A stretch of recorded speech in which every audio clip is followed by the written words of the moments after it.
айдас ба сургамж толилуулж байна.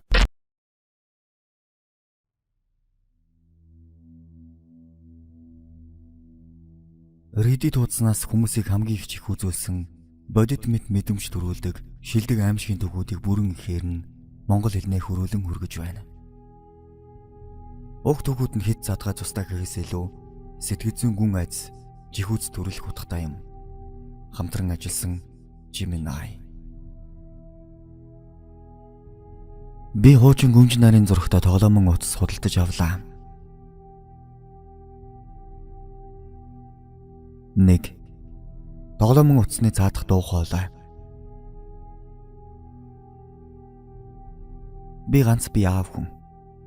Охин минь одоо 4 настай Лили гэдэг.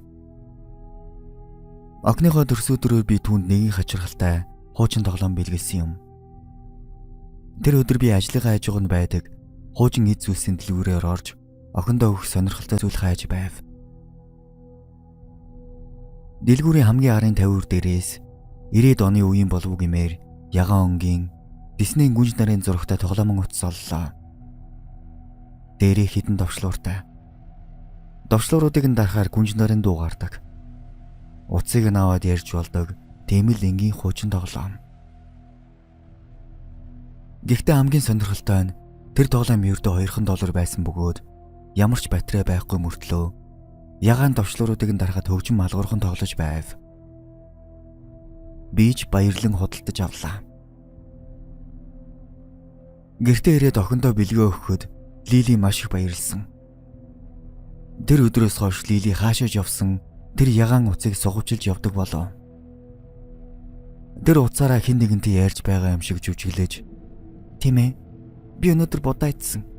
Аав надад зармаг авч өгсөн." Гихмээр цаг хугацааг өнгөрүүлдэг боллоо.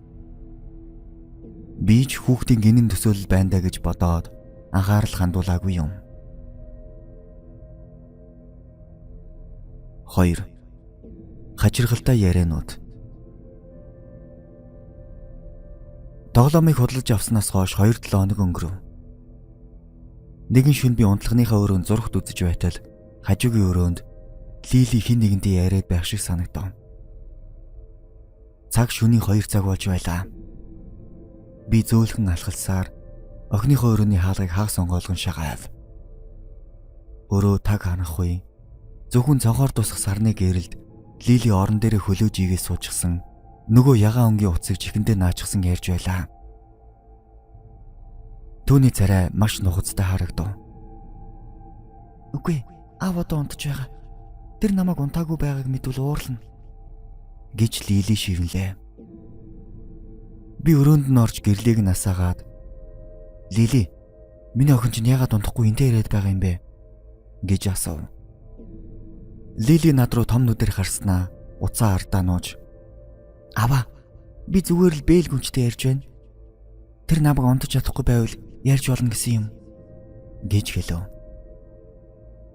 Би охиноо үнсээд уцыг нь хажуугийн ширээн дээр тавиад унтууллаа.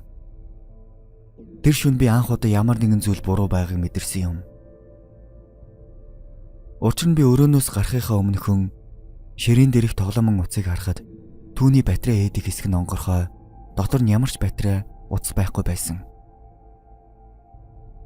Батарейгүй тоглоом яаж дуурах билээ дээ? 3. Бээл гүнжийн зөвлөгөө. Дараах өдрүүдэд Лилигийн зан ааш өөрчлөгдөж эхлэв. Тэр урдных шигээ инээж баясгаа болж ихэвчлэн өрөөндөө ганцаараа түүжигдэн нөгөө утсаар ярих боллоо. Хамгийн амир нь тэр утаснаас заримдаа маш бүдүүлэг, ширүүн эмэгтэй хүний дуу шивнэн гарах шиг надад сонсогддог болсон юм. Би жихээ хананд нааж сонсох хичээсэн ч яг юу яриад байгааг нь тод ялгаж чаддгүй байв. Нэг өдөр би галдгоондоо хоол хийж байтал Лили хажууд ирж зогсов.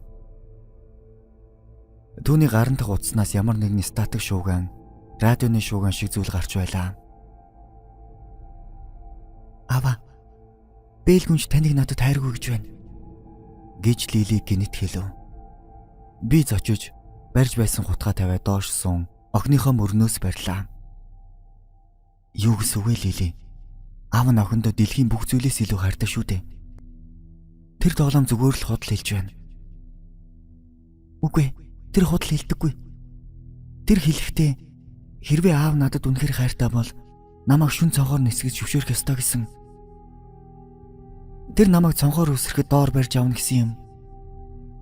Гэж Лили маш тайван яг л робот шиг хэлв.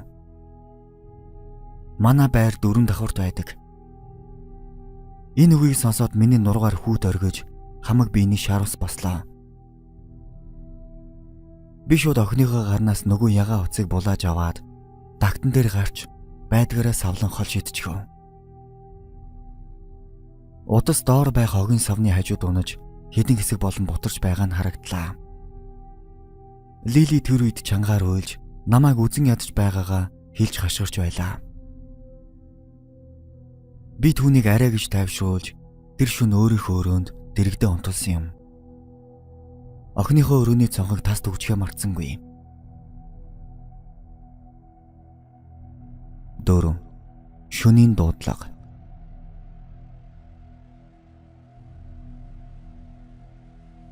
Шөнийн 3 цаг 15 минутанд миний зүрх гинэт дилслэн сэрлээ. Хажуугаар хартал Лили байсангүй. Би сандарч орон дээрээсээ өсрөн босч Лилигийн өрөөлөг гүйлээ. Өрөөний хаалга нээлттэй байв. Би дотгош ортол миний зүрх зогсов шиг л болсон. Лили өрөөнийхөө цонхны давцан дээр гарчихсан, цонхоо бүрэн нээчихсэн, гадаах хүйтэн салхи өрөөгөөр үлээж байв. Охин минь доошоо харан зогсож байлаа. Хамгийн аимшигтай нь түүний гарт миний өдрийн хийсэн хэдэн хэсэг болоод бутарсан нөгөө ягаан тоглоомон утас бүтэн хэвээрээ байж байв. Тэр утсыг чихэндээ наачсан яг л үсрэхэд бэлэн болсон мэт нэг хөлөө агаарч сойсон байлаа. Хэрвээ би чанга дуурах юм бол охин минь зочсондоо доошоо унчихна гэдгийг би мэдж байсан тул дуугаа намсгаж маш зөөлөн дуугаар "Лили, миний охин, авлуу хараарай. Тэндээс буугаад ир. Аав чамд гоё зүйл өгье" гэлээ. Лили над руу айжмаар толгоогоо эргүүлв. Охины минь нүд уулан болчихсон, яг л хэдэн шөнө унтаагүй хүн шиг харагдаж байв. Тэр над руу хараад аимшигтай зэвүүнээр инэмсгэлснээ уцаа надад сунгаж "Аваа, би л хүнч тантай ярих гэж байна" гэж хэлв.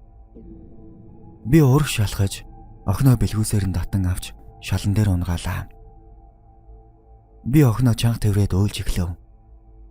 Лили миний өврөөс мултрах гэж тэмцэж намайг зохиж байсан ч би тавьсангүй. Яг тэр үед шалан дээр унсан ягаан утаснаас статик шууган гарч дараа нь маш тод хятансан эмэгтэй хүний хоолоогоор "Чи түүнийг үрд хамгаалж чадахгүй. Тэр удахгүй над дээр ирнэ" гэж хэлээд утасны шуум дасрах шиг урт дуугаар. 5. Төгсгөл. Маргааш нь би Лилиг аваад тэр байрнаас шууд нүсэн. Нөгөө тоглоомон утсыг би бензин асгаж байгаад үнс болтлон шатаасан юм. Шатаж байх үедээ тэр утаснаас яг хүн хашгирч байгаа юм шиг муухай дуугарч байсныг би хизээч мартдаггүй. Одоо бид өөр хотод шинэ байранд амьдарч байна. Лили одоо зүгээр болсон. Нөгөө явдлыг бараг л сандаггүй юм. Гэвч хэдхэн хоногийн өмнө би охиныхоо тоглоомны хайрцгийг цэгцэлж байгаад хамгийн доороос нэгэн зүйл олсон юм. Энэ бол урд нь хизээч харж байгаагүй хуучин хөх хөнгийн Диснейн үнсгэлчин гүнжийн зурагтай тоглоомон утас байлаа. Би түүнийг хизээч түнд худалдаж авч өгөөгүй. Намайг тэр утсыг бариад зогсож байтал утасны ягаан товчлуурууд өөрөө гялалзаж дотроос нь танил статик шууган гарч эхэлсэн юм.